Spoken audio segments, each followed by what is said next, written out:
A circuncisão judaica apontava para a nova aliança? Quando olhamos para as páginas do Antigo Testamento, vemos uma prática bem estranha aos nossos olhos, mas que os israelitas tinham como sinal da aliança entre Deus e Israel. Essa prática é a circuncisão. Mas e a nova aliança? De que maneira a nova aliança interpreta a antiga circuncisão judaica? É isso que vamos ver neste vídeo. Este vídeo será dividido em 3 partes. Na primeira explicarei o que é a circuncisão, qual sua função e quando ela foi entregue a Israel. Na segunda explicarei por que a circuncisão judaica falhou em selar o verdadeiro povo de Deus e como o Antigo Testamento vê o cumprimento futuro da circuncisão. Na terceira veremos como a circuncisão se cumpriu na comunidade da nova aliança, ou seja, a igreja. Olá, eu sou Elon Marques e convido você a deixar seu like e se inscrever no canal. Todos os domingos a partir das 18 horas temos vídeo novo neste canal sobre algum assunto bíblico, teológico ou algo relacionado. Vamos lá para o assunto de hoje. A circuncisão aparece pela primeira vez na Bíblia em Gênesis 17. Deus havia feito uma promessa a Abraão, que ainda se chamava Abrão, de que faria com que sua descendência se tornasse o povo de Deus e o canal por meio do qual Deus abençoaria toda a terra.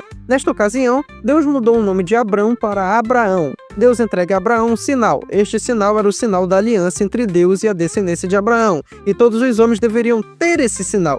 Esse sinal era a circuncisão.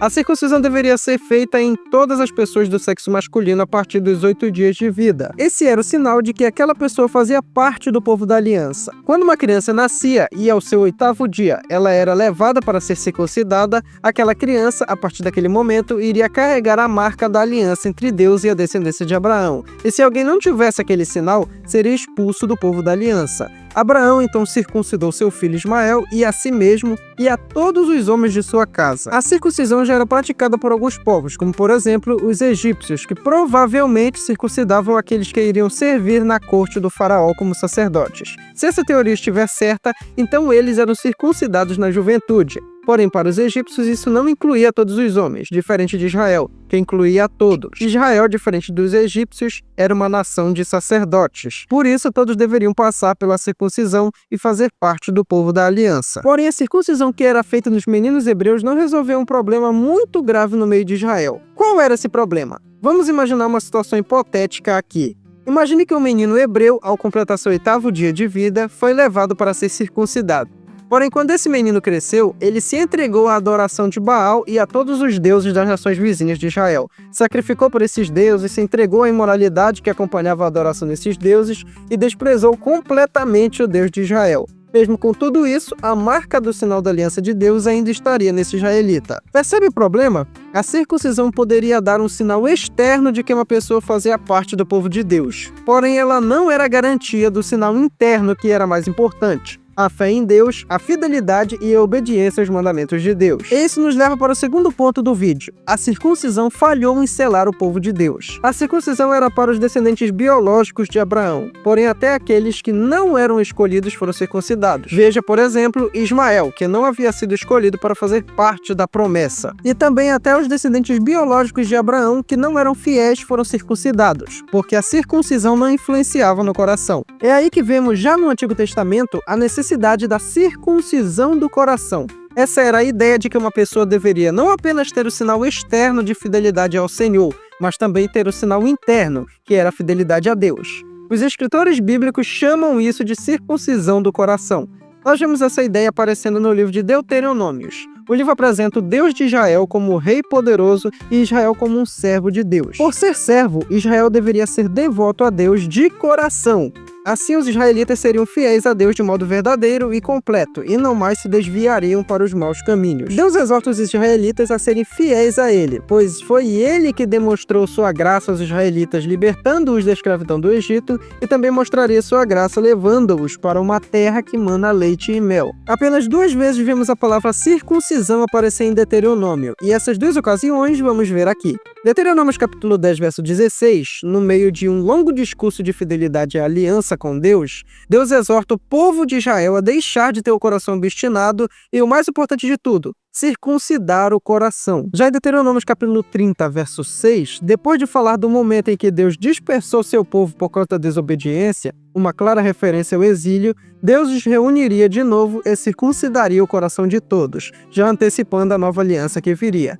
Ambas as citações de circuncisão em Deuteronômios falam da circuncisão do coração, com uma diferença bem importante entre as duas. Na primeira citação, o povo deveria circuncidar seu próprio coração. Na segunda citação, depois do exílio, o próprio Deus circuncidaria o coração das pessoas. A circuncisão do coração é um dos temas centrais do livro de Deuteronômio. Porém, há outro livro na Bíblia que tem como um de seus temas centrais a fidelidade ao Senhor de coração. Esse livro é o livro de Jeremias. Jeremias, que viveu no período antes do exílio e durante o início do exílio, ensinou que o povo de Deus deveria ser circuncidado de coração e teria a lei escrita em seus corações. Ele também ensinou que todos aqueles que desobedeciam a Deus eram incircuncisos de coração. Não apenas isso, dias chegariam em que Deus iria punir todos aqueles que eram incircuncisos de coração. Por isso, Jeremias foi um profeta que tinha uma pregação bem alinhada com o livro de Deuteronômio, já que ambos desejavam que o povo fosse fiel a Deus de coração e que um dia Deus iria circuncidar o coração de seu povo em uma nova aliança. O profeta Ezequiel também fala sobre o coração transformado. Todos aqueles que adquirirem um coração de carne no lugar de um coração de pedra farão parte do povo de Deus. Então, como vimos, o Antigo Testamento deixa bem claro que haveria um tempo em que o povo de Deus passaria por uma transformação, onde somente aqueles que eram fiéis a Deus de coração fariam parte do povo de Deus. E assim chegamos ao Novo Testamento, onde todas essas promessas apontavam. No Novo Testamento, a ideia de circuncisão do coração é chamada de outras formas por Jesus e outros apóstolos, como, por exemplo, ser regenerado, nascer de novo, batismo no Espírito, derramamento do Espírito e a habitação do Espírito no crente. No Novo Testamento, na maioria das vezes em que vemos as palavras circunciso e incircunciso, é para falar de judeus e gentios. Porém, Paulo faz algumas citações que fogem dessa regra. Por exemplo, Romanos capítulo 2, verso 25 a 29, Paulo fala que o valor da circuncisão é anulado se não há obediência à lei. E nos versos 28 e 29, ele fala que a verdadeira circuncisão é feita pelo Espírito no coração de todos aqueles que creem. Em Filipenses capítulo 3, verso 3, Paulo exorta os cristãos de Filipos a terem cuidado com a falsa circuncisão, pois a verdadeira circuncisão é o povo da nova aliança que adora a Deus no Espírito. Em Colossenses capítulo 2, verso 11 e 12, Paulo fala que os cristãos foram circuncidados com uma circuncisão que não foi feita por mãos humanas, mas foi feita por Cristo, ou seja, Cristo tornou a lente pelo qual Paulo enxerga a circuncisão da antiga aliança. Os cristãos são circuncidados não porque sofrem um corte no 8º dia de suas vidas, mas porque creem em Cristo e são fiéis a Ele. E o batismo é a manifestação visível da circuncisão. O batismo não é o cumprimento, mas o sinal externo do cumprimento. O sinal externo de que o cristão tem o seu coração circuncidado. Como acabamos de ver, a circuncisão foi dada a Abraão e a sua descendência biológica para ser o sinal da aliança com Deus. Porém, esse sinal apresentou algumas tensões, o que necessitou de uma circuncisão do coração, já prevista no livro de Deuteronômio e pelos profetas. Na nova aliança, vemos o cumprimento com a fé e a fidelidade dos cristãos a Deus.